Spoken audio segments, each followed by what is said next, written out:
Another issue with current work culture is the way that we communicate. We have this need to be connected to each other all the time and this need to be able to interrupt each other at any given moment. Nobody feels the freedom to work deeply because they're constantly being distracted and pulled into everybody else's work all the time. One way it takes form is in our notification system. If you use systems like Slack or Basecamp or any of the other team production tools that they have available, most team members find themselves dealing with what I call notification fatigue or alert anxiety. Mind you, this didn't come fresh from business. We've adapted it into business. It started with the pager, moved on to the smartphone, and we have all of these little alerts and that little red circle and that number that beckons us to have to respond to it. We've carried that into work where we've built that same alert system and notification system because we've made everything an emergency and everything important instead of letting those things breathe and take time.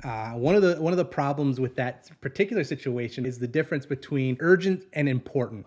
And what I found most of the time is that rarely is anything urgent. There are lots of things that are important, but they're rare that there's things that are emergencies or urgent. But we have created a work culture where everything is urgent over all of the things that are important. And so we spend all of our time chasing down all of the fires. Let's be honest, with every fire you put out, 5 more spark. There's always fires to put out. We have to be disciplined as leaders and train our team to have that same discipline to recognize the difference between urgent and important, and to not put the urgent label on everything that we come across. Just because you want something now doesn't actually make it urgent. It's this false dichotomy of like, because I'm interested in it, it must therefore be urgent. And then we end up hurting everyone else's productivity as we steal attention to accomplish that.